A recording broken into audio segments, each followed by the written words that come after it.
Hello, everyone, and welcome to another episode of Upgrades. I'm Jeremy Knoll. And I'm John Suarez. And today we are going to be talking about the Vampiric Bloodline deck from Innistrad Crimson Vow, which features our good friend, Stephen Maurer Progenitor.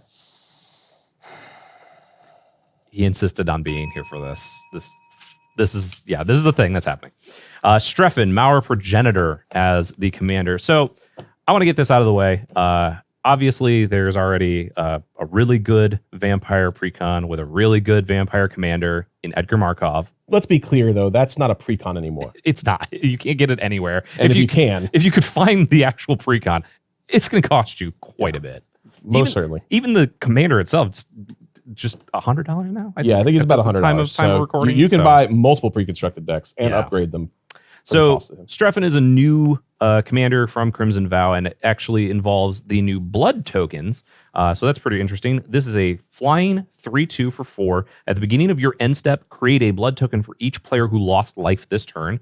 And whenever Strefan attacks, you can sacrifice 2 blood tokens. If you do, you can put a vampire card from your hand onto the battlefield, tapped and attacking, and it gains indestructible until that turn. I did not read that last line when we were going over our notes. That's pretty awesome. So anything you put into play with this is going to not die, basically.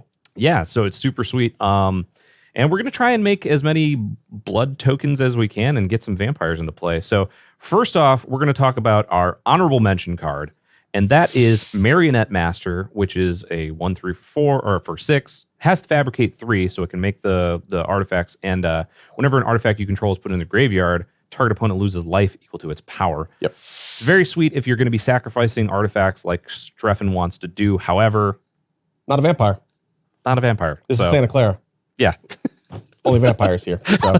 Only vampires here. No humans. So none of that. That's for all of you elder millennials, geriatric millennials, as they said. So going through the list here, we got a couple of things. Our first pick is Cryptolith Fragment. This is 5 cards under $5, by the way. Cryptolith Fragment, definitely under $5. This is a pretty decent mana rock.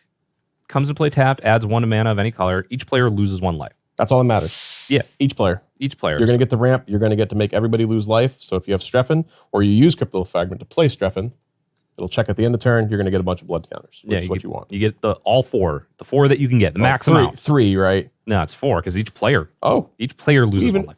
How lovely. Yeah. Okay. Strefan counts you. So there's a backside to that, but obviously we're not really worried about that. If you get opponents to 10 life, they're probably dead anyways. Yeah, each player has 10 or less life. You and everybody else. Unlikely that's ever going to happen. It's probably not going to happen.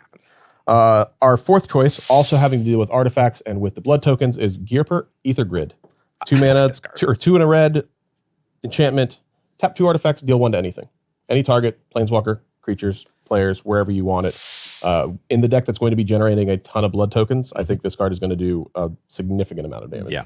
Yeah, and especially even if you could tap the blood tokens before you sacrifice them to Strefan to get that extra 1 point of damage in before you put in that extra vampire that's going to be attacking.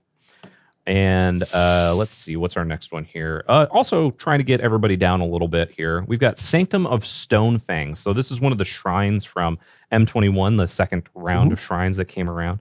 It's really nice because it's 1 in a black, so it's only 2 mana.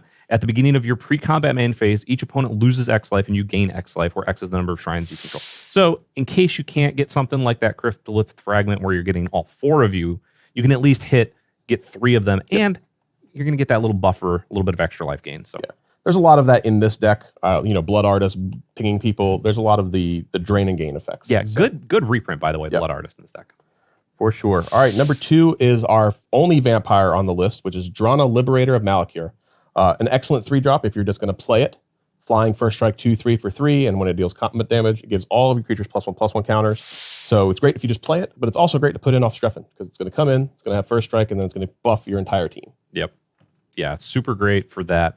And it's, again, there's probably a variety of vampires you can put in this deck, but this is probably one of the better ones that you could just add to the precon itself.